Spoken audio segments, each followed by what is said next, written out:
and ready for this. Hello, good afternoon, everyone. Am I audible? Yes, you're audible. Okay, thank you.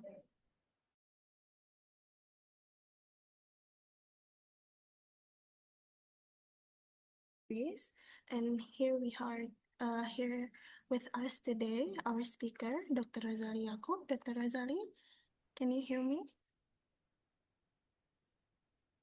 Yes, good afternoon, Miss Rifda. I can hear you. Okay, thank you. I'm glad we can meet here finally in our session today. Yes, good afternoon. I can hear your voice as well. We can. International Perspective Webinar Series today we'll be having Dr. Razali Yaakob as our speaker, and our session today will be titled Artificial Intelligence in the Field of Education, and our speaker is coming from University Putra Malaysia, Malaysia. And I encourage to every participants to use the virtual background. You can open your camera and use the virtual background that my college has sent in the chat box. Okay. Okay, before we started our event, let me introduce what is the International Perspective Webinar Series is. So the International Perspective Webinar Series is a series of international online knowledge lectures jointly led by the CNIOTAT and then also China ASEAN Technical Education Cooperation and co-hosted by International Youth Culture and Education and also Go Study. The program is expected to invite 1 until 2 school faculty members to give webinars each month, but today we will be only having a single speaker. And aiming to enhance and enrich the growth of knowledge and broaden the horizons of learners in the Southeast Asian region by inviting experts from different countries and fields to provide high quality and universalizable online lectures that will help the learners to acquire specialized knowledge through knowledge sharing and cross-cultural understanding. Okay. Here we are today, as you can see in the screen. Dr. Razali Yaakob. So he's actually an associate professor from the Faculty of Computer Science and Information Technology from University Putra Malaysia. And then he is also doing a project as a project leader in hybridization of 3D CNN and artificial ecosystem-based optimization, AEO, for effective multi-classification and diagnosing thyroid cancer. His project runs from 2024 until 2027. And since 2021 until 2024, he was the Dean of Faculty of Computer Science and Information Technology at the University Putra Malaysia. And his professional field, he is doing a lot of research about artificial intelligence, evolutionary computation, neural network, pattern recognition, and also machine learning. So I believe that today we can learn so much from him. So I encourage to our participants, if you have any questions or please send your questions to the chat box, and then during the Q&A, I will help you read it. We can get the answer from Dr. Razali. Okay, Dr. Razali, I think the screen is yours. All right, okay. Thank you, Miss Rifda. So let me share my screen. Okay.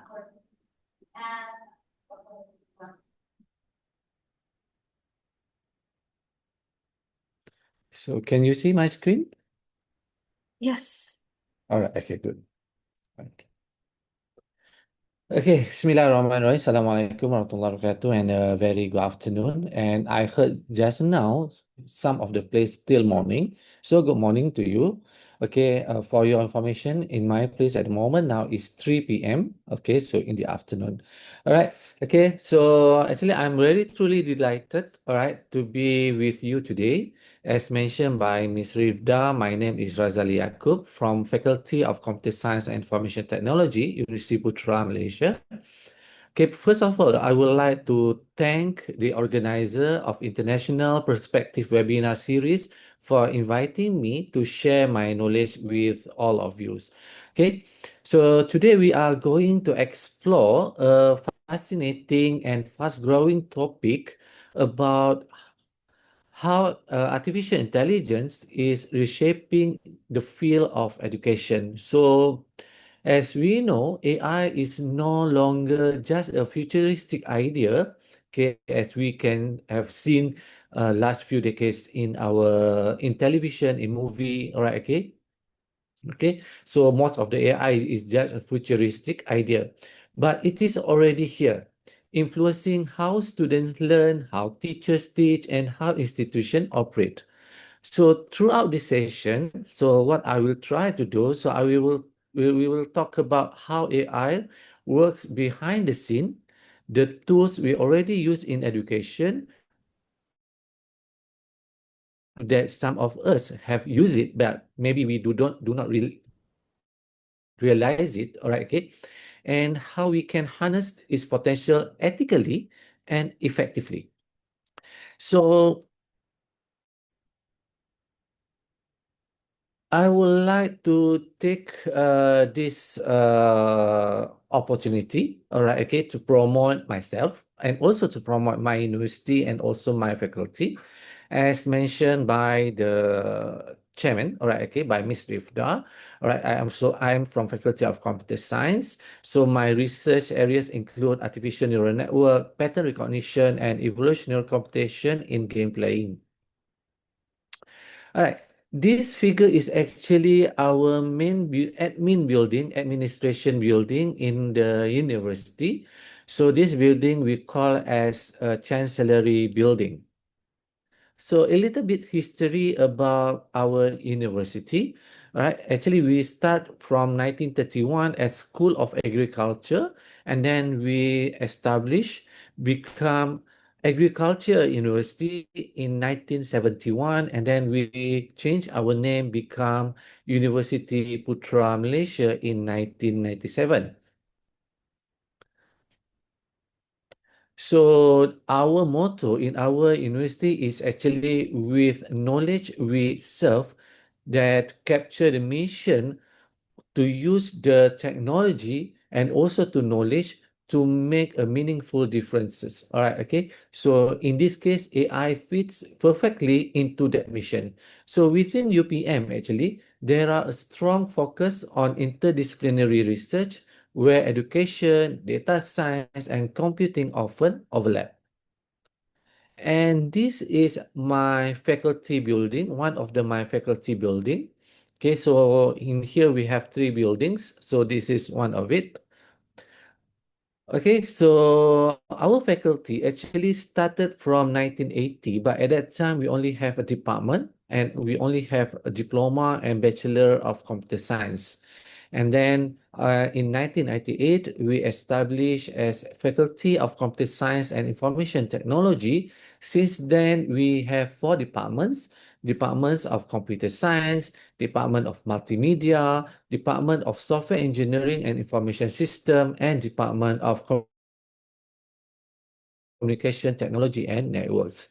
Since because of in our university, yeah, because we have 4 departments, so we have 4 undergraduate programs. So we have Bachelor of Computer Science, Bachelor of Computer Science Multimedia Computing, Bachelor of Computer Science Computer Network, Bachelor of Software Engineering. We not only have undergraduate programs, so we also have a postgraduate programs. So we divide into 2 parts.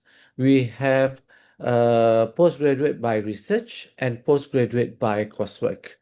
Okay, so for by coursework, we have Master of Computer Science, Master of Information Security, Master of Software Engineering, Master of Computer Network, in Data Science, and Master in Intelligent System. So perhaps maybe any of you would like to further your study, maybe you can consider our faculty. All right. So for the field of study by research, all right, okay, if let's say any of you interested, so this we have various okay field of study from computer networks, database, information system, intelligence system, multimedia, distributed computing, security, software engineering, and also data science. Okay, so that's briefly about my faculty and then what we have in our faculty. Okay, here's what I will be sharing with you today. So we will start by defining artificial intelligence and machine learning just to ensure that we are in the same page. Then we will explore how these technologies have evolved and influenced educational practices. So next, then I will try to introduce some real-world AI tools and application used in classroom and also in research. Then after that, at the end, we will try to discuss future directions, including the challenges and also ethical questions we need to consider as AI becomes even more integrated in education. Okay, as we know that sometimes it's quite difficult to control the AI, so we have to have some boundary, okay, when we want to apply AI, right? Okay, just a quick overview. All right, okay. So artificial intelligence has grown far beyond computer science. It now touches every disciplines, okay, including education. Okay, so it's not in the computer science anymore, but also in the education. So in recent years, education have started using AI and machine learning to personalize lesson, to automate assessments, and analyze how students learn best. So we will discuss how research in this area has expanded since 2000, what progress has been made, and also where we still face challenges. And we also talk about how AI can help the teachers. But bear in mind, not try to replace the teachers, okay? But by giving them smarter tools to focus on what really matters. For example, perhaps we can use the AI for mentoring, we can use AI for the creativity and also for the critical thinking. So ultimately, we will explore how we can prepare our student and also ourselves, all right, okay, for AI augmented future. Okay, so we will start with the introduction to AI and machine learning in education. Okay, so we always heard about artificial intelligence, machine learning, deep learning. So what are they? Okay, so artificial intelligence, or commonly we call as AI, refers to the ability of a machine or computer system, okay, to simulate human intelligence, to think, to learn, reason, and make decision. So sometimes we can't make a decision. So the decision is too complex, right? Okay, so we use the AI to make the decision or assist us to make a decision. So AI can recognize patterns, understand languages, okay, interpret images, and even predict future outcome based on the data. So in AI, data is very important. So the AI will learn from the data. So for example, I believe that some of you, or maybe most of you, all right, okay, have used a chat box, all right, okay. Some of the website, okay, some of the application or the system, they have a chatbots, okay. So we can ask the chatbots, and then the chatbots can give some answer, okay. So and then maybe you heard about Netflix, okay, and I believe that most of you have used the YouTube. So they also can give some recommendation what movie that we can watch or what music we can watch, depends on our interest, or even language translation tools like Google Translate. Okay, so perhaps maybe when you come to some other countries that English is not their native speaking, all right, okay, so it's quite difficult to communicate. So we can use the Google Translate or any language translator to translate. Okay. So all of the example that I mentioned just now is using AI. So same thing in the education. Okay. AI also can help us, okay, to understand how students learn, how to identify who might be struggling, okay, somehow maybe we do not know, okay, which of student a bit struggle, okay, to understand, okay, in the class, and adjust teaching strategies accordingly, all right, okay. So meaning that uh, based on our observation, based on the AI, so we try to change our strategies, okay, accordingly. Okay, it's like having an intelligent teaching assistant who never gets tired and who can analyze every student performance individually. So as you can see inside that, right, okay, machine learning is actually a subset of AI. It's how machine learn from data rather than being explicitly programmed. Okay, so we try to make the machine to learn, okay, from the data. So maybe for example, all right, imagine we give 1,000 of essays, example of essays of the student essays to the computers. And then instead of teaching it grammar rules directly, okay, we let the machine learn by itself, learn the patterns, and then identify so which essay is good, which essay is not good, and then use that knowledge to grade the new essay. So example of machine learning in education may be the system that can learn from student behavior. Perhaps maybe how long students spend on a question, which topics they find difficult, and even when their attention seems to drop. So with that information, okay, the system will try to adapt and then offer extra exercises or simplify explanation in real time. And then after that, we have a deep learning.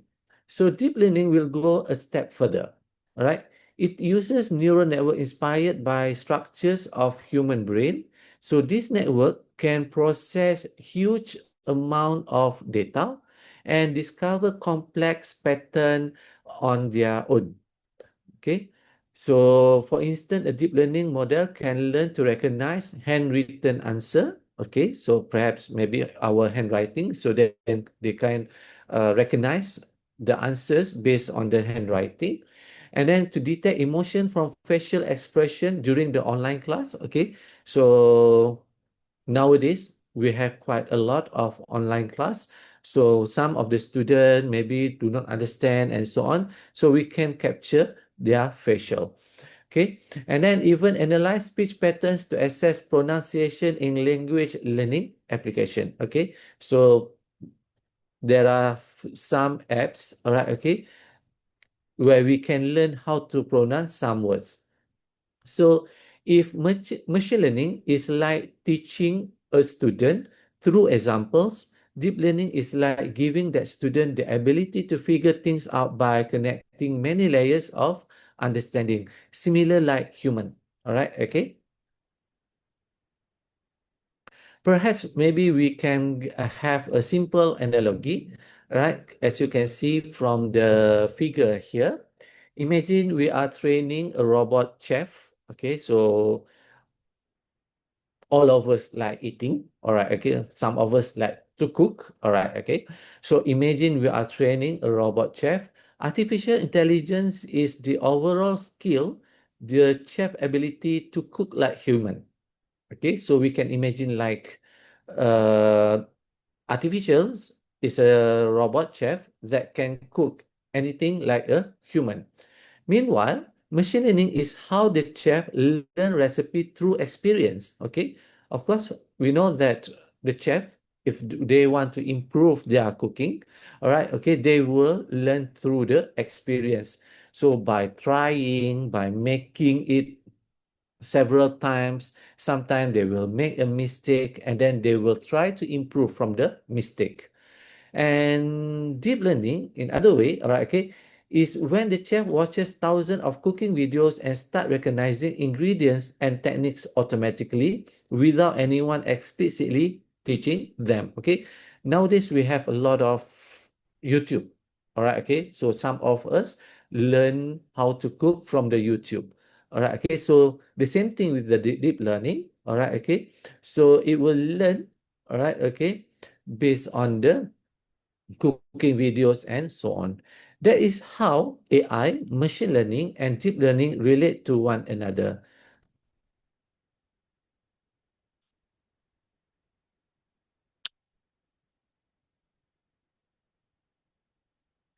Okay, so machine learning plays one of the most influential roles in education today. Is behind many systems that personalize learning experience for student. Okay, as you can see from here, I have the example to predict a student future performance.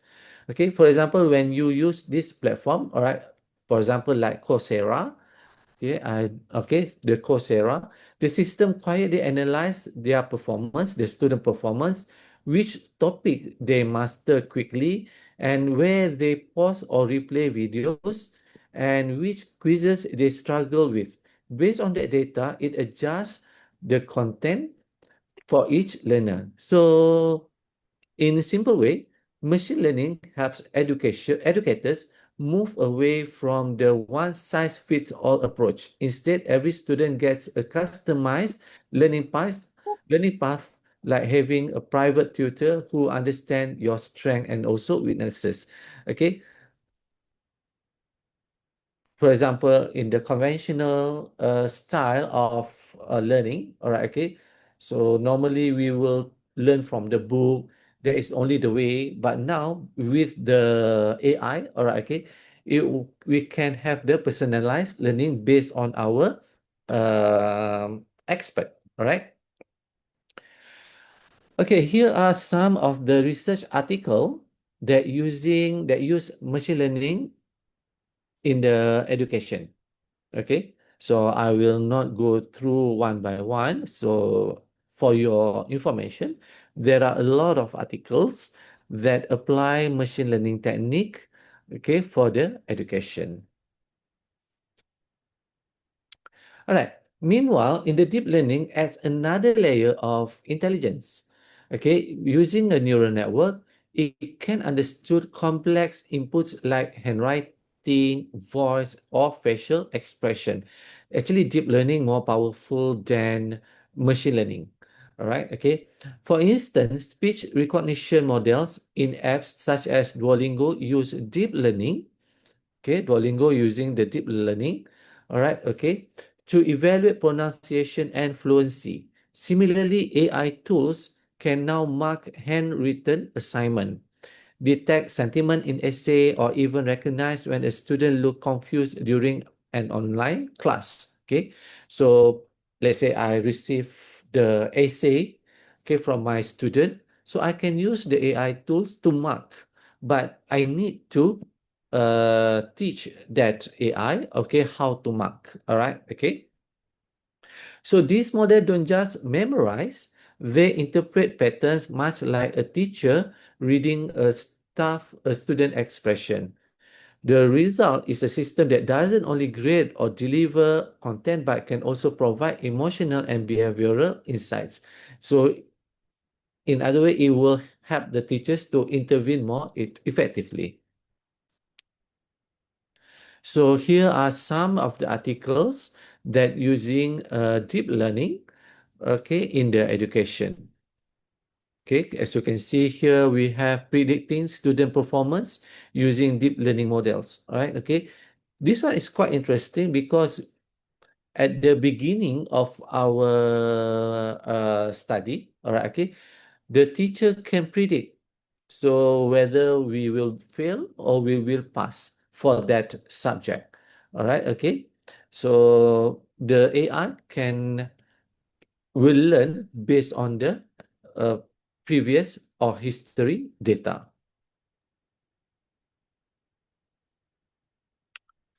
And then we have a neural networks where the neural networks is actually the foundation of deep learning. So if let's say you want to learn about the deep learning, so you should learn about neural networks.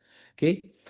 Think of them as layer of digital neurons that work together to identify the patterns. So in education, Neural networks can power system like plagiarism detectors, essay score, even intelligent tutoring system.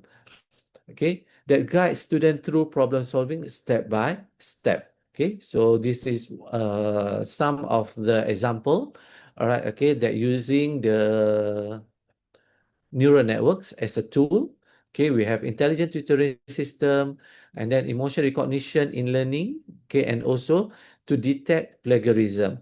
Okay, the teachers, all right, okay, can detect, let's say, for example, the student maybe copy from other students, or the student perhaps maybe copy from other people.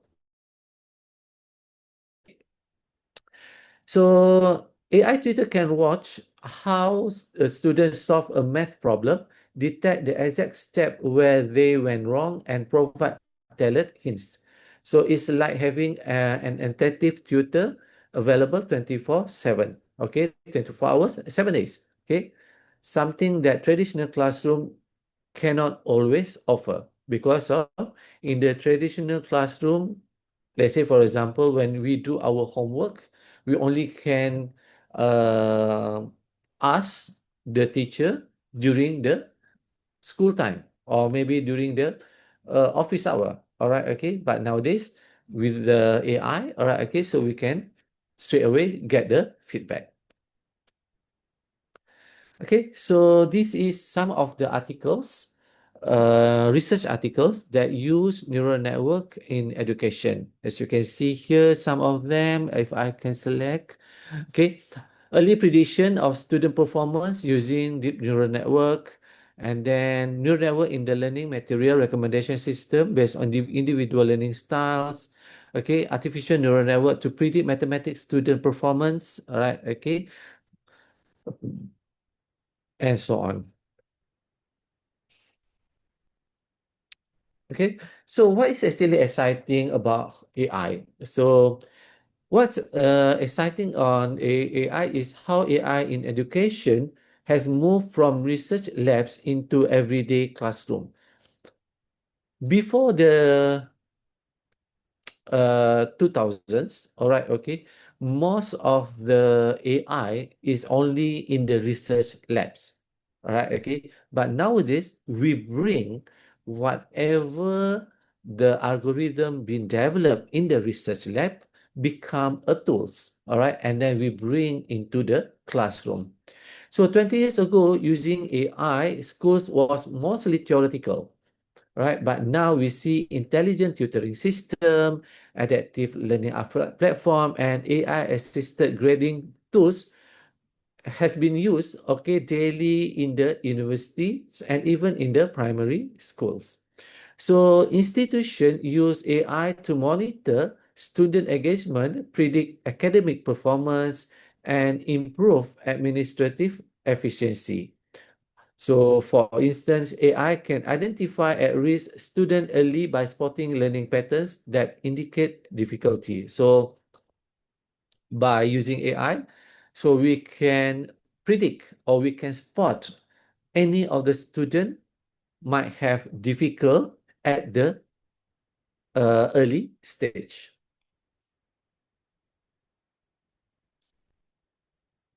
So the story of AI or artificial intelligence is actually began in 1956, where John McCarthy used the term artificial intelligence. At that time, it sounded like science fiction. The idea that machines could one day think and learn humans. I think if you watch movies, okay, the old movies, okay, they use the AI, so it's more like science fiction.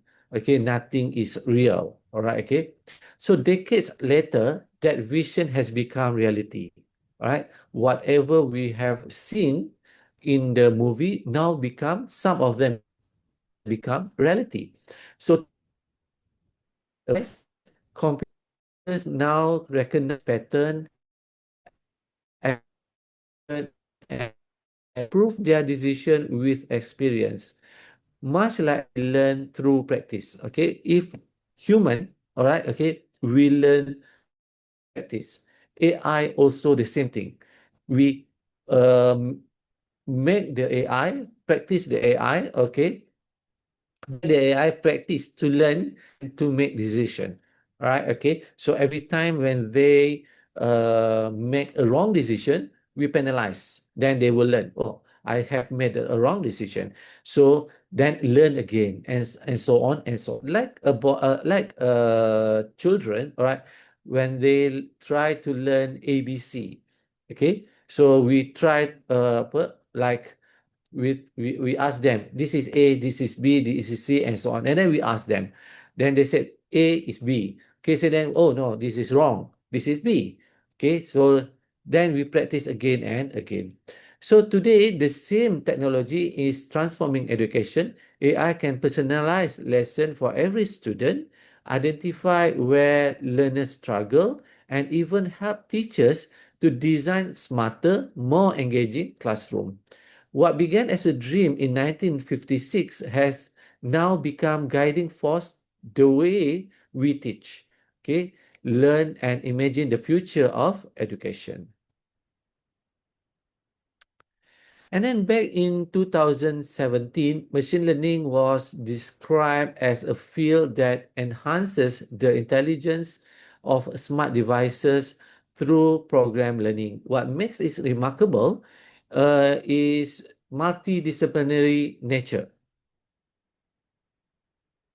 Okay, drawing from computer science, statistics, and mathematics to help computer make prediction and decision. Okay, meaning that in the machine learning, okay, we have the element of computer science, we have element of statistics, we have elements of mathematics that will help the computers, all right, okay, to make the prediction and also to make the decision. So in education, this computational power is now transforming classroom into smart learning environment. Okay, machine learning allows system to adapt the student needs and then provide and then even mimic certain human abilities like reasoning and also communication. So this is some of the example, okay, from AI chatbot that assist student online to collaboration robots and learning games like AlphaGo. This one is AlphaGo.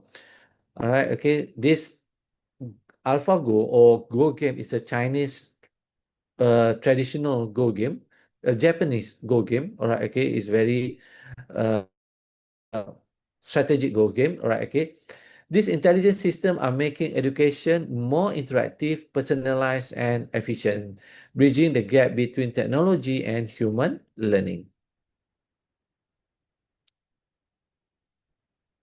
So, artificial intelligence or AI, they work hand in hand. Okay, we cannot separate them. Okay, they are working hand in hand. Okay, powering technologies like speech recognition, natural language processing, computer visions, and robotics, altogether they drive the smart system behind cloud computing, digital content creation, and intelligence devices we use every day. So in education, AI tools such as adaptive learning system, intelligent tutoring platform, and learning analytics are helping create smoother, more personalized learning experience for the student, right? So what makes AI especially fascinating is how it can perform both human-like tasks such as reasoning, communicating, and problem solving. Okay, and non-human tasks like data processing and prediction. Okay, so meaning that we make the machine to process the data and make a prediction for us. So this dual capability is why such a powerful partner in shaping the future and learning.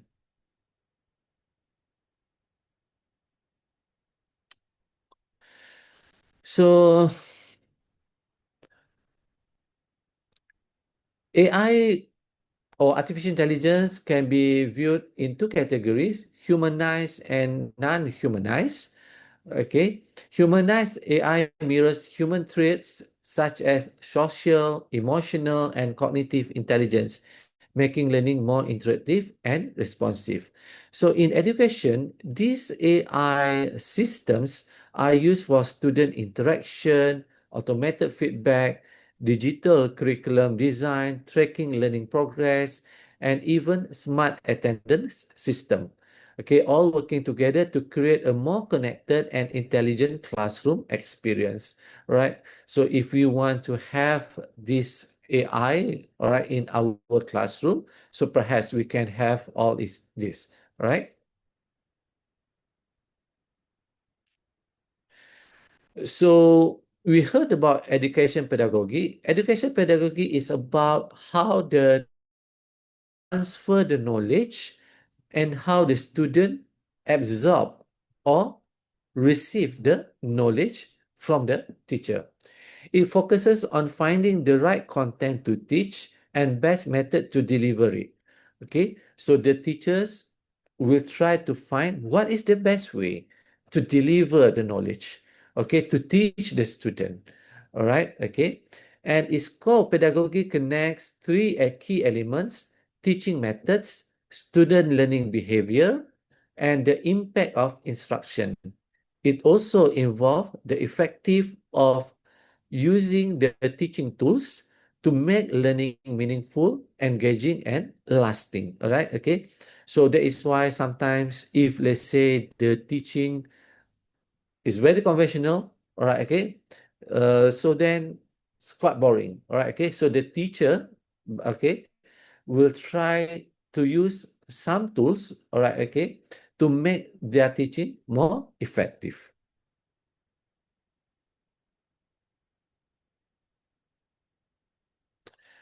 So this is just want to compare, all right, the AI pedagogy and also the conventional pedagogy. So when we compare the AI-based pedagogy with traditional pedagogy, we see how technology is reshaping the way we teach and learn.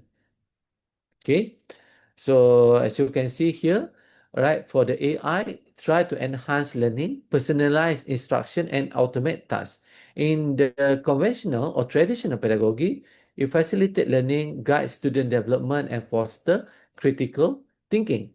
So the AI-based method rely on algorithmic learning, adaptive system, intelligent tutoring, and data analytics. While in the traditional pedagogy focuses on teaching strategies, curriculum design, assessment techniques, and classroom management. So both of them have their own strengths. All right, okay. AI brings personalization, efficiency, scalability, and data-driven insights, making learning more accessible and tailored to each student. Meanwhile, in the traditional methods, okay, emphasize human interaction, flexibility, and critical thinking, ensuring emotional and contextual understanding. Because in teaching, we still must engage the emotion. All right, okay? Emotion between the human, the teacher, and also with the student must have the empathy and so on. All right. Looking ahead, the future lies in integrating both approaches using advanced AI system for personalized learning and assessment while maintaining the human touch that nurture creativity, collaboration, and also problem solving.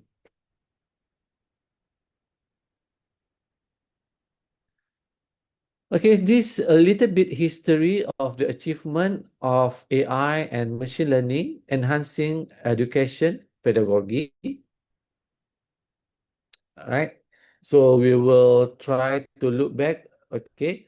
The artificial intelligence officially began in 1956 when John McCarthy coined the term artificial intelligence. And then the early years focused on symbolic reasoning, getting computers to solve logic problems. So somewhere around in 1958, the first neural network called the perceptron, somewhere here, all right, okay, was created. It could recognize simple patterns a breakthrough at that time. Then in 1980s and 1990s, AI experienced a surge of interest, but also some setbacks, often referred to as AI winters, due to limitation in computing power and data. All right, okay. So at the beginning of AI, okay, at the early stage of AI, we have a problem because of the limitation on the technology. Because when we want to process AI, we need a very good machine. So during that time, we call as slow the of progress in AI due to the limitation of the computing power and data. However, with the rise of the internet, big data, and faster processor in the 2000, nowadays we have GPUs and so on, AI entered a new era. It became practical, affordable, and useful, especially in education, where vast amounts of learning data could finally be analyzed efficiently. All right, okay.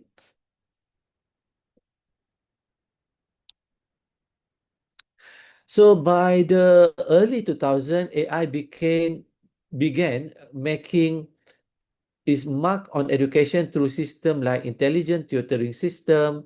This program simulated one-on-one tutoring and adapted to student performance in real time. Later, the university started using AI for student analytics. Okay, so the university use AI to analyze of the student, to track their progress, to engage with them, and to avoid from dropout. So if any risk of dropout on the student. Even early version of virtual classroom began to include simple AI-based support like automated grading and discussion moderation. From this early experiment, researchers learned a key lesson. AI doesn't replace the teachers. AI cannot replace the teachers. Instead, it augments them, helping educators make smarter decisions, save time, and understand their students more deeply.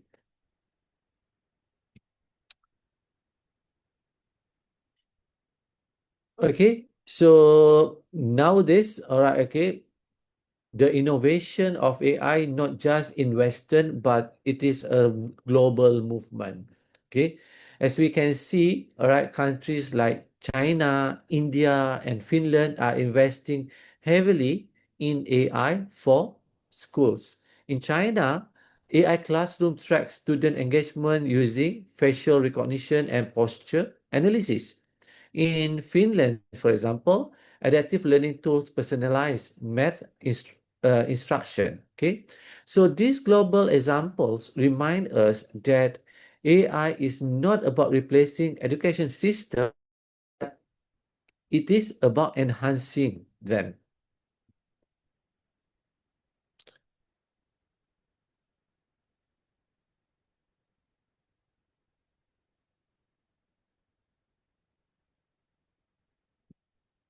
Okay, so this just I want to highlight some software and the investor, right? Okay, that use AI and machine learning to uh, to develop a tools, okay, to educate classroom teachers and also school managers, right? So here are some of the example. We have CPAN, ByteLearn, Therapist Bot Tutorial, Teachable Machine, Squirrel AI, Crush, RapidMiner, PyTorch, and so on. Okay, there's a lot, right? Okay, I just list down some of it.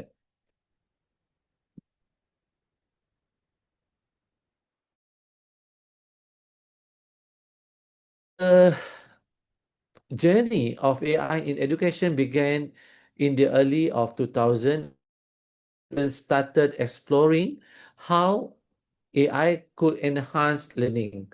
Early project focused on simple applications like automated grading system and adaptive learning platforms designed to personalize lessons for different student needs.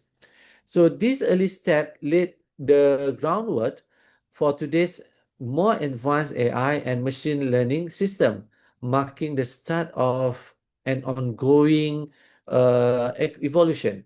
Okay, from basic automation to intelligent data-driven learning environments. By 2010, interest in machine learning within education had grown rapidly. So researchers discovered that machine learning could process large amount of student data to reveal patterns in performance and behavior. So this insight help teachers refine their strategies and design more effective personalized learning experience. Okay. So over the years, continuous research on development have proven the power of AI-driven tools in education. Studies have shown remarkable gains in student engagement and performance, especially in STEM subjects. Okay, so by using machine learning, educators have been able to design more interactive, more responsive, and personalized curriculum, setting the stage for the ongoing evolution of AI and machine learning in education.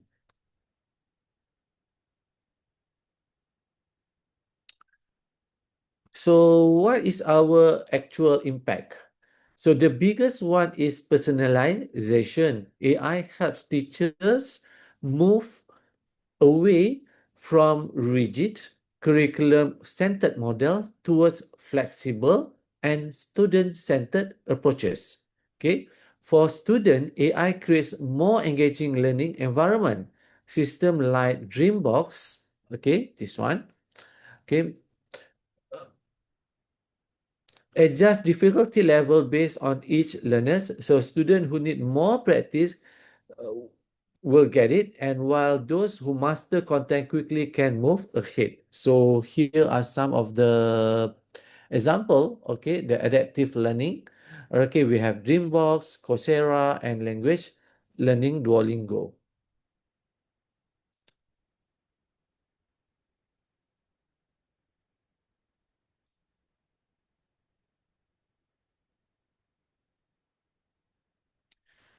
So now, as much AI offers opportunities, it also raises important ethical question that we must confront. All right. So as we know, right, whichever we propose, all right, that is a pro and cons. All right. Okay. So we have to deal with it. All right. Okay. So one of the biggest concerns is privacy. So AI system often collect and analyze large amount of student data. So we need to ensure that this data is stored securely and used responsively. For example, if I'm not mistaken, nowadays the smartphone, all right, they collect data from the user, all right, okay. Based on that data, then they try to improve their technology, right? They try to create what the user needs, right? So another issues, all right, when we apply AI is algorithmic bias. If AI is trained on biased data, it might unintentionally favor certain groups or misinterpret others. For example, an essay scoring system might grade student unfairly if if it was only trained on writing samples from native English speakers. Okay, for example, let's say we have a tools that been trained on the native speakers. If we use that tools on our native speakers, so it might bias. All right, okay, so we have to be very careful on that. Last, we must ask, will AI replace teachers? The answer is no. All right, okay. AI should be viewed as an assistant, not a replacement. Okay, teachers provide empathy, mentorship, and moral guidance, but things AI cannot replicate. Okay. So as educators and researchers, our role is to use AI ethically. All right. Okay. So we have to be very careful when we want to apply AI. We must have some ethics about the data privacy, about the algorithmic bias, and also about the impact to the teachers. So AI cannot replace the teachers.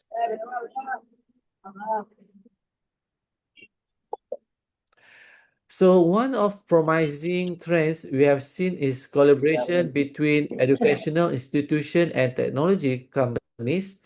When universities and the technology firms work together, the result can be truly innovative.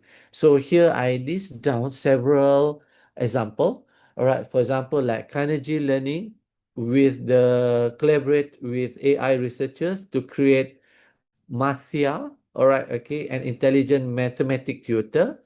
And then Stanford University collaborate with Google. They develop AI powered tools to help students learn language through speech recognition. Arizona State University collaborate with Amazon Web Services. All right, okay, so where they build a student as success prediction platform. And then IBM and Pearson Education created AI-based teaching both teachers and students. Perhaps I think there are a lot more. All right, okay, I just put some of them. Okay, the next part. Impact of AI and machine learning on educational practices. So now we want to explore some practical AI tools that are already changing how we teach and learn. So AI tools in education generally fall into three categories: tools that enhance learning for the student, tools that assist teachers and researchers, tools that streamline administrative tasks. So from personalized tutoring platform to writing assistant and data analysis software, AI is now part of every stage of learning process. So we will look some of the most popular and impactful tools being used today. Okay, for example, like enhancing efficiency in administrative processes. Okay, we have streamlined scheduling and timetablings. Perhaps we can automate, create timetable for our university, for maybe for our school, automated attendance tracking. All right, okay, so I'm not sure about in your country. So in my country, okay, attendance is compulsory. All right, okay. So conventional style where the student need to sign every time they attend the class. All right, okay. So by using AI, maybe we can do automate by facial recognition and so on. Simplifying communication with stakeholders. All right, okay. So we can use AI tools to facilitate communication between the teachers, the parents, and the student. Improving data management and analysis. So we can have efficient data entry and management. And then we also can have real-time data analytics for decision making and also predictive analytics for student performance.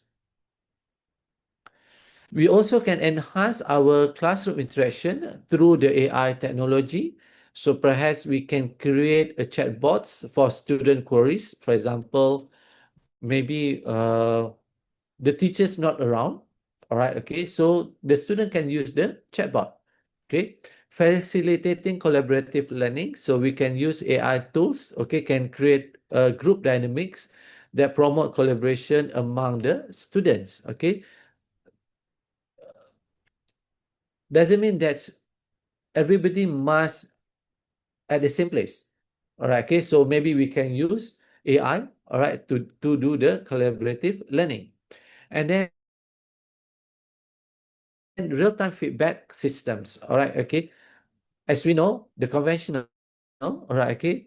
So some of the lecturers or some of the teachers may be little bit late giving the feedback to the student, all right, okay, based from for their homework or for their essays and so on, all right, okay.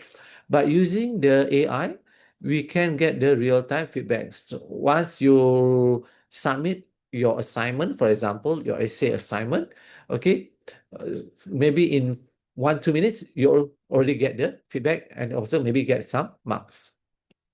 And also emerging trends in artificial intelligence and machine learning in the field of education. So the Scopus database serves as the primary data source for this study, providing access to a vast comprehensive collection of peer-reviewed academic publication across discipline.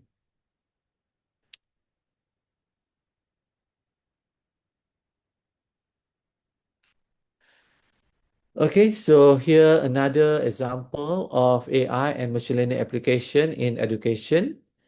Okay, so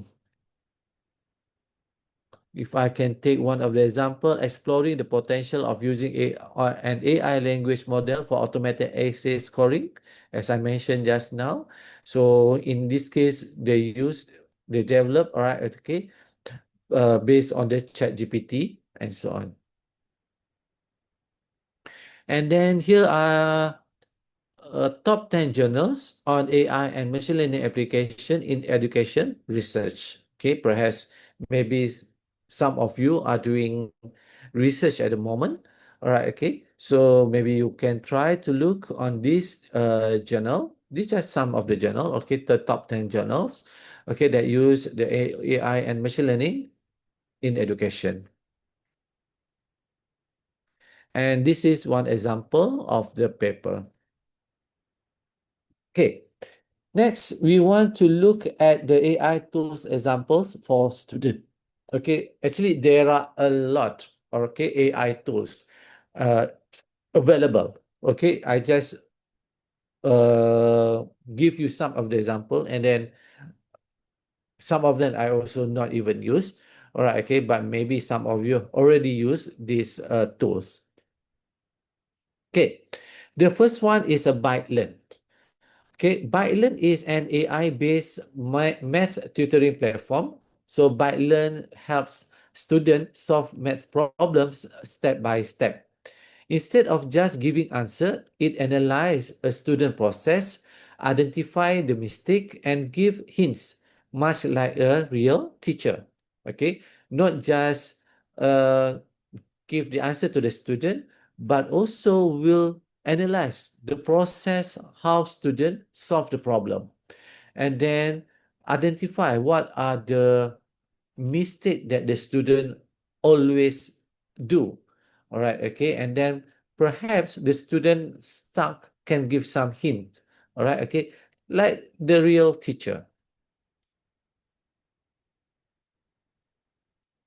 All right, so the teacher can use ByteLearn dashboard to see where their students struggle the most and adjust their teaching accordingly. Okay, the teacher can use the ByteLearn, all right, okay, and then can study about the capability of the student. What makes it powerful is that it combines AI-driven analytics with human judgment, creating a truly supportive learning environment.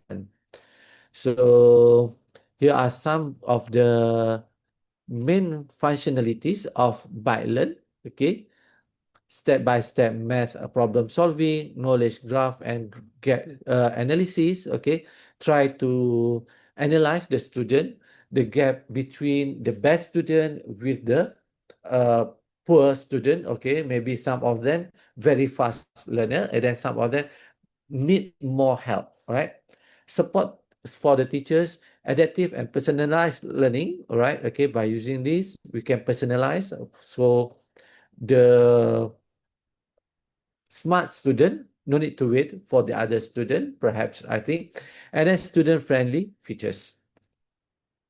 Okay, this is just example of the interface of ByteLearn. And here, some of the papers, okay, that using ByteLearn, okay, in their research. Okay. The next tools is Keras. Keras is open source deep learning framework that has become a favorite among students and researchers. Keras simplifies the process of building neural networks, making AI concept more accessible for learners. So this is example of the interface of CRAS. Okay, so in the education, all right, teachers will use CRAS to help students to understand how machine learning models are built, from data input to prediction. For example, student might use CRAS to create a model that classify handwritten digits or predict grades from study time. So by combining the theory and hands-on practice, CRAS bridges the gap between learning AI and doing AI. Okay, so we use CRAS, all right, okay, to learn the AI and to develop, all right, okay, the tools for using the AI. So this empowering students to become creators rather than just consumers of the technologies. Okay, these are some of the example of CRAS education. For example, image classification in classroom, personalized learning research, speech recognition in language learning and graduate projects, or MOOCs. MOOCs is micro-credential, all right? So this one is the workflow of CRAS. Okay, from the theory to practice with CRAS, classroom project, and so on.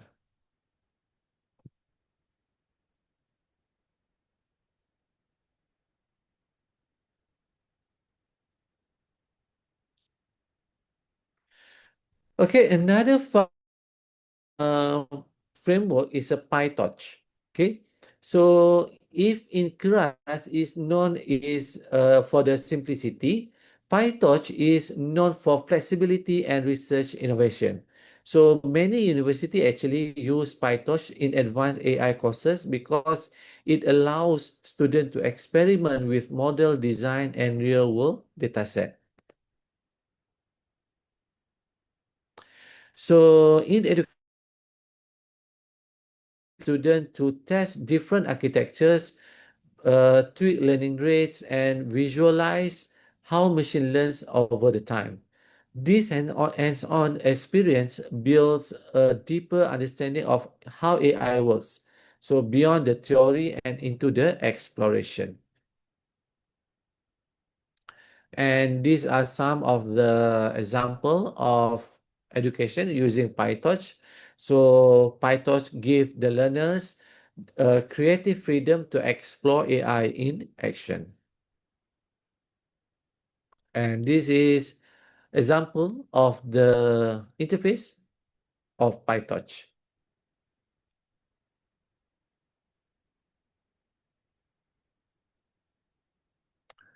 All right, okay. So I think this is the last part. All right, okay. AI tools for academic writing. So perhaps maybe some of you are doing research at the moment now, or maybe planning to do research. Okay. So there are a lot of AI tools, all right, okay, can be used for research and academic writing. So we have Skyface, Review My Paper, Quillbot, and so on. So we go through some example. For example, like a Quillbot, all right? Quillbot is one of the most popular tools. Quillbot is an AI-powered writing assistant that helps paraphrase and summarize and improve sentence structures. For students, okay, Quillbot can simplify complex writing and help them express ideas more clearly. But for the researcher, it is very useful for rephrasing abstract or summarizing long literature reviews. However, the key is responsible use. Tools like Quillbot should assist learning, not replace the critical thinking. It is best used as a co-writer, helping refine your ideas, not generate them entirely. All right, okay? So don't use the AI tools wrongly. All right, okay. So we use only to assist us. All right. So this is the interface of Quillbot. Maybe some of you have used this. And then the next is about Skyspace. Okay. Skyspace helps with literature discovery, formatting papers according to journal requirements, and managing references. So saving researchers countless hours. All right. Okay. So we can use Skyface, right? And this is the interface of Skyspace. Maybe some of you have used it. And this is example of use case in Skypace in education, okay, assisting literature review, interactive reading and understanding, citation and reference help, paraphrasing, paraphrasing and clarity, academic integrity and AI detection.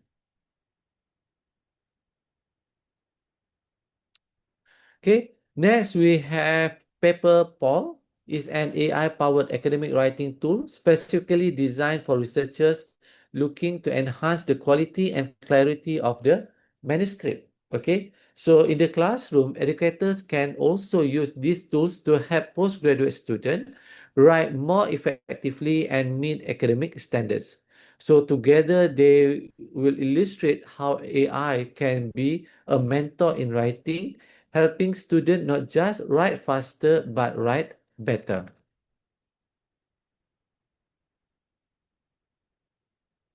So this is example of the PayPal, right? PaperPoll, not PayPal. Okay, PaperPoll. Then next we have a SlideGo. All right, okay. SlideGo uses the AI to generate beautifully designed presentation templates based on our topic. All right, okay. Whether you are creating a lecture, a research defense, or classroom activity, it saves enormous amount of time. So in visual design plays an important role in engagement. Okay, to engage with the student. All right, okay. Visual design is very important, right? Students learn better when the materials are clear, attractive, and well structured. I also, all right, okay. If the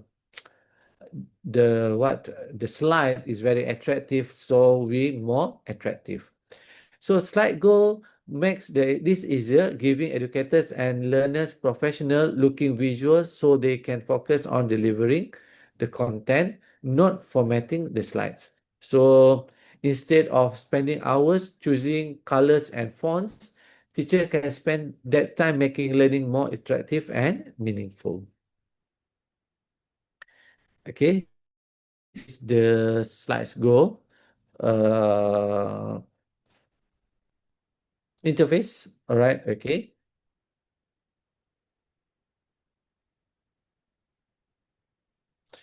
So example of using SlideGo in education, okay, lecture plan, all right, lesson planning, student project presentation, formative assessment, and multilingual education. So SlideGo is an excellent example actually, how AI and design tools are supporting educators and students in creating impactful presentations. So it is offer beautifully designed templates for lesson, workshop, and research presentation.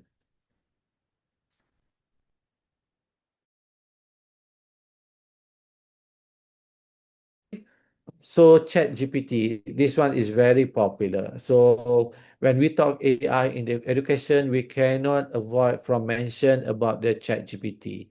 So now there are several versions of ChatGPT. Okay, so this tool has become one of the most discussed AI platform in recent years, and for good reason. So it can generate explanation, summarize article, create quizzes, and even simulate tutoring conversation. Actually, what is the behind the ChatGPT? Okay, behind ChatGPT is a type of artificial intelligence, what we call as large language model or LLM that been developed by the Open AI. It is based on a neural network architecture known as the transformer, first introduced by Google in 2017. This is designed to understand and generate human-like language. So ChatGPT has been trained on massive amounts of text data, books, article, website, and conversation. Okay, so to learn pattern of language, context, grammar, and reasoning. So when you type question or statement, it doesn't think like a human, but instead predicts the most likely next word or sentence based on everything it has learned. So in simple term, that ChatGPT is a machine learning, helps it learn from the data.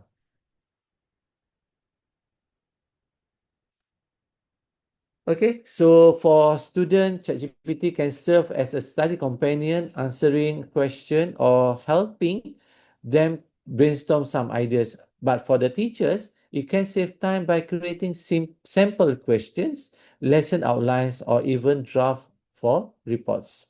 Okay, but like any tool, it should be used responsibly. All right, okay. So ChatGPT can assist with writing, but it shouldn't replace understanding. Okay, some of us perhaps maybe use ChatGPT, okay, but we do not understand what they have been given. Okay, so the best result come when students use it, explore idea, then build their own critical thinking around them. Right? So I think I'm not sure. I think a lot of you have used ChatGPT. So the most important in ChatGPT is your what question. Okay, what question you want the ChatGPT to answer. All right. Okay, that is how we use the ChatGPT. Okay. So the writing steps, all right, okay, if we want to use the AI, so pre-writing and then drafting, revising and editing and final. Oh, sorry. So the step writing, that is the conventional what we are using, all right, okay. So we do the pre-rewriting and then drafting, and then we revise what we have written, and then we edit, and then the final draft, all right, okay, before we submit. But using AI, maybe we can reduce the time, all right. So we can use software and tools, all right, okay, ensure you have access to a premier AI chatbot such as OpenAI ChatGPT, Google Gemini, Anthropic's Cloud, or similar. All right, okay. And then we anchor research publication. The anchor research publication will be the primary reference to emulate the style, structure, and introduction of your manuscript introduction section. Okay. So I will not show you how to use the ChatGPT because that one is very easy to use. So I hope that all of you know how to use the ChatGPT. Okay, ethical use, okay, AI. So when using artificial intelligence to assist in writing manuscript, it is very important to remember that AI is a supporting tools, all right, okay, not a replacement for human expertise. First, we must always treat AI output as a draft, okay? The next generated by AI should be seen as a starting point, right? Something to build upon, not a finished product, okay? Do not just generate and then straight away you submit whatever been given by the AI, all right, okay? While AI can save time and suggest useful idea, it lacks the deep understanding, critical thinking, and personal touch that a human researcher brings to their work, okay? So we need that, okay. We must have the deep understanding, we must have the critical thinking, we must have the personal touch in our writing, all right, okay. So next, it is essential to apply a human touch, review everything carefully, refine the arguments, and add your own insight. Your interpretation and analysis are what give the paper authenticity and depth. The goal is to make sure the final manuscript truly represent your research and your intellectual voice. Just want to share my experience. Last time when I used one of the AI tools, all right, okay, I know the answer, all right, okay, but when I asked the AI tools, okay, and the AI give wrong answer, and then I asked the AI, you gave me the wrong answer. The answer should be this, all right, okay. So meaning that the AI sometimes they make a mistake, all right, okay. So it is very important for us, okay, to interpret and to analyze whatever been given by the AI. Third, always cite appropriately. If the AI to provide references or mention sources, double check them for accuracy. Make sure the citations are real, reliable, and formatted according to your discipline standards. All right, okay. So not just receive whatever AI gave to you. All right, okay. Yeah, but you must double check. All right, okay, whether the citation is genuine or not. And then finally, maintain academic integrity. Never submit AI-generated text without proper review or modification. The integrity of your work depends on how genuinely it reflects your ideas and understanding. Using AI responsibly ensures that your writing remains original, credible, and ethical sound. Okay, so in short, let AI to be your assistant, not your author.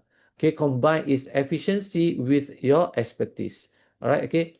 Just want to share the experience with you when I give assignment to my student, and then when I ask the student why you answer like this, the student cannot answer my questions, meaning that they just use the AI tools without understand. All right, okay, about why the answer like that. All right, okay, so that is very important. Okay, the ethical of using the AI, we must understand. All right, so we must use the AI just to assist us, not to replace us. Okay, so what is the future direction and challenges in AI? Even with all the advancement that I have mentioned, right, okay, challenges still remain. Not every school has equal access to technology, and not all teachers are trained to use AI effectively. There are also questions about data ownership, algorithm transparency, and system fairness. Another concern is the digital divide, meaning that students in rural or low-income areas may not benefit from AI tools the same way as others. And if we are not careful, AI could widen gaps instead of closing them. All right, okay? So that is why researchers, policymakers, and educators must work together to ensure AI benefits everyone, to create inclusive, equitability education system powered by the technology, but uh, guided by the humanity. Okay, so looking ahead, the future of AI in education is full of potential. So we will see more intelligent tutoring system, virtual reality classroom, and AI mentors that guide students through entire academic journeys. All right, so AI also can become a key part of lifelong learning. As job evolve, AI will help adults to reskill and upskill through personalized online programs. So the real question is not if AI will reshape education, is how we will reshape it responsibly so that technology continues to serve humanity, not the other way around. So by then, I think that's all from me. Remember that artificial intelligence is transforming education at every level, from classroom to research labs. So as educators and researchers, our role is to ensure these technologies are used responsibly, ethically, and inclusively. Okay, thank you very much for your attention. Thank you very much, Dr. Azari. That was an insightful presentation. I believe that as I see a lot of participants also doing discussions here in the chat box, and I have accept a lot of questions here. I think Dr. Azari, you can stop sharing. Okay. Okay, thank you. Okay. We'll move into the next session, which is Q&A. Here, in the chat box, there's a lot of questions, there's a lot of discussions, and this is the questions. As we know that ChatGPT and another AI save our information into their data or into their cloud. Do you think what kind of information that we should prevent to share to them because they save our information, right? Yeah, that is the most important because we must remember that the ChatGPT, whatever AI tools, all right, okay, they use our data to learn. All right, okay. So that is one of our concern about the data privacy, especially when come to our personal data. All right, okay. So it is very important not to share some of our personal data. But if, let's say, for the sake of the education, for the sake of the improvement, all right, okay, I think it is good to share the data. All right, okay. But we have to be very careful. All right, okay. For our personal data, do not try to uh, share with them. All right, okay. But however, the ChatGPT, as I mentioned just now, they learn from a lot of sources. Okay, not just from the user, all right, okay, but from the article, from the movies, and so on. All right, okay. So yeah, it is very important. The data privacy is very important. So if, let's say, you want to share, make sure you have removed all the personal information. Okay, for example, like a patient information. Okay, let's say we want the AI to learn about the disease. All right, okay. So we just share about information about the disease, but not about the information of the patient. Okay, so it is not ethical, all right, okay, if we share the personal information or the patient information with the AI. So that one is very important. And then another things, this one for the researcher, all right, okay. Let's say you have ideas, all right, you have ideas, you want to propose a new techniques, all right, okay. This one never ever share in the AI tools. All right, okay, because they can keep that one. All right, okay, and then suddenly you will see, this is my a new proposed technique. Why suddenly someone have used it? All right, okay. So meaning that someone have you get the data from you. Okay, so that one is very important. All right, okay. So do not use that, okay, in the AI tools, unless, okay, let's say you already installed the AI tools in your computer and not connected to network.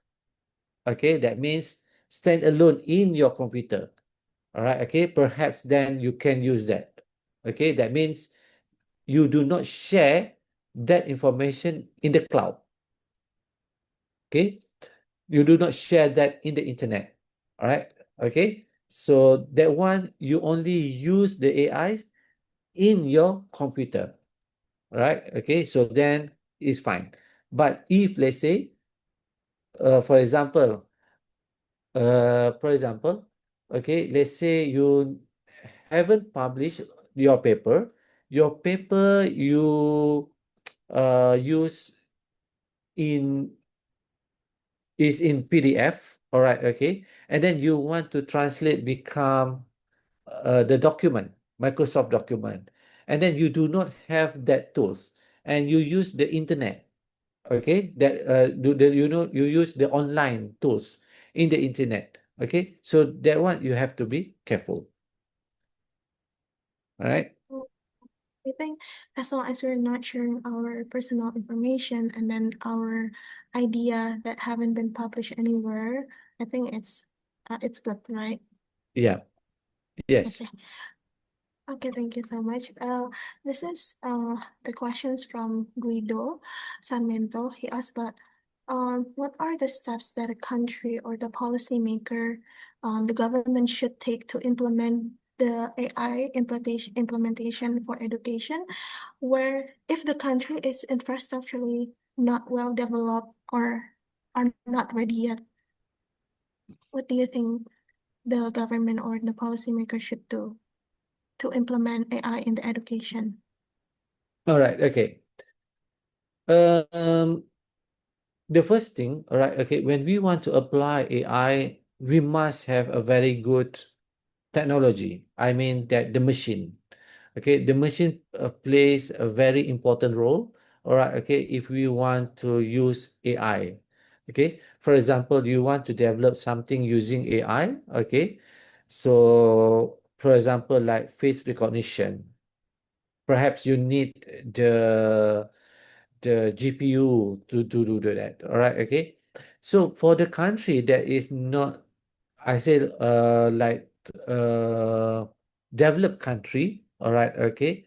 So it is very uh important, all right, okay, for the government or for the policymaker to provide, all right, okay, that okay, for their citizens.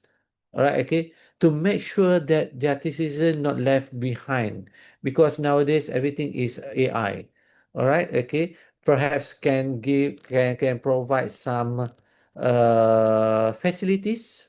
All right, okay, but on the same time have to make sure that they responsibly, okay, and ethically. Okay, thank you so much, Dr. Riza. I think this might be the last question as we still have a group photo session. Usually when we use AI like Gemini, ChatGPT for the tasks, for our tasks in writing our tasks, but sometimes we just use it only for, brainstorming. And then we write the whole things by ourselves. But when we check it on the Turnitin, um, it it detect as AI, you know. How could we how could we yeah, what should we do if that case happens? All right, okay. I think I also have the same problem. My student got the same problem last time. All right, okay. Because they already have the track. Okay, they already have the track that we use the AI. So that is the very important. All right, okay. Uh, when we want to use the AI, all right, okay. All right, okay. Let's say you have one document, okay, if we want to avoid from that things happen, okay, normally we will copy straight away from the AI tools, all right, okay, to our paper. Am I right? To our document. All right, okay. So because of that, all right, okay, the AI is very smart. They have they tracking, all right, okay, that things. All right, okay. They track from the beginning. You already copy and paste. All right, okay. So because of that, they keep tracking that you are using the AI. Actually, you are not use that thing anymore. All right, okay. So you are use that things at the beginning, but then after that you are not use that anymore. All right, okay. I'm not sure, but I haven't tried yet. All right, okay. The same thing happened to my student, and then my student said that I already rephrasing, I already do a lot of things in that sentence. Is not the AI sentence anymore. Okay, it is from my sentence. All right, okay. But AI detect it is the AI sentence. I believe that because of the copy paste, because of the tracking, what you can do is not copy paste. You look on that and then try to type, okay, key in by yourself. All right, okay, not straight away. For example, from the ChatGPT, you copy all the sentence and then you paste in your document. Don't do that, okay, because then they will detect. All right, okay, maybe I'm not sure how they detect. All right, okay, but I think because of that. Okay. Okay, so the conclusion is we try to type it manually and then we paraphrase it, right?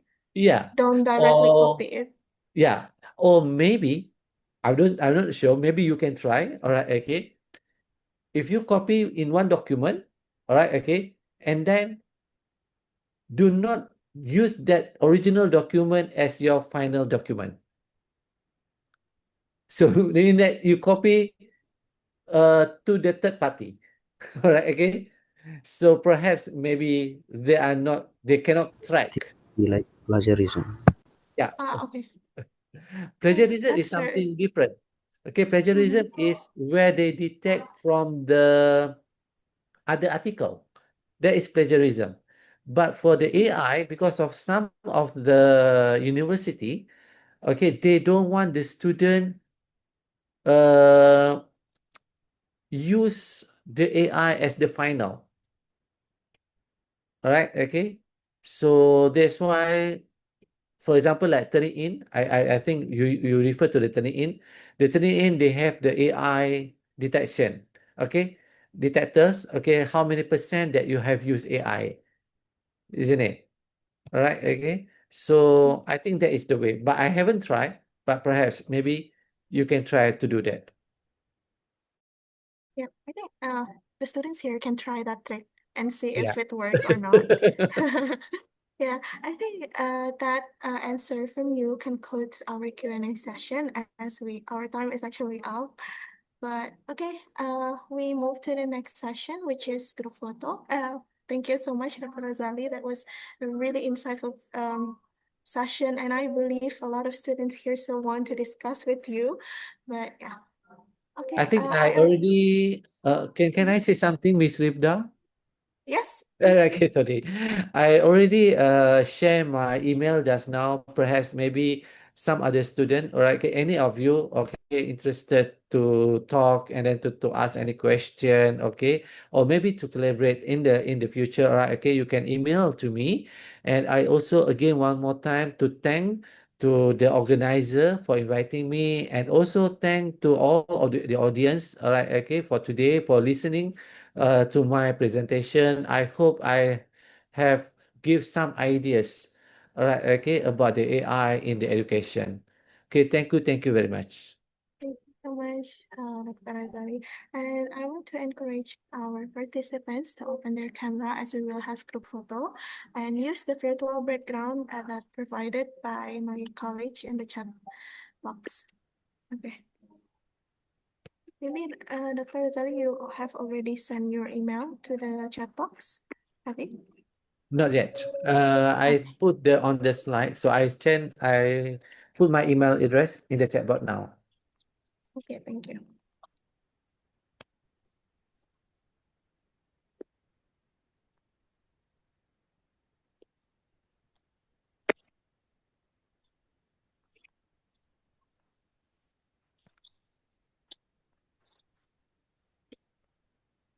Okay, I think everyone already opened their camera. We can do a screenshot now for the first slide. Please smile. 1, 2, 3. Okay, the next slide. 1, 2, 3. And then the last slide. 1, 2, 3. Okay. We finish. Once again, thank you so much, Dr. Rosali, for your time and participation, and as well as the participants. Thank you so much for attending our event. My college, Lorena, will already send the attendance link. You can fill it, and then the certification will automatically send to your email. Thank you. Thank you so much. Thank you See you very next much. time. Thank you. Bye-bye, everyone. Bye.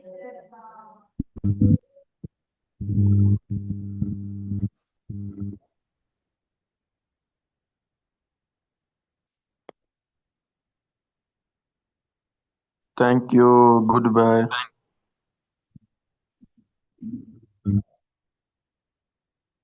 Thank you. Bye-bye. Thank you so much, International Perspective Series webinar, for the insightful information.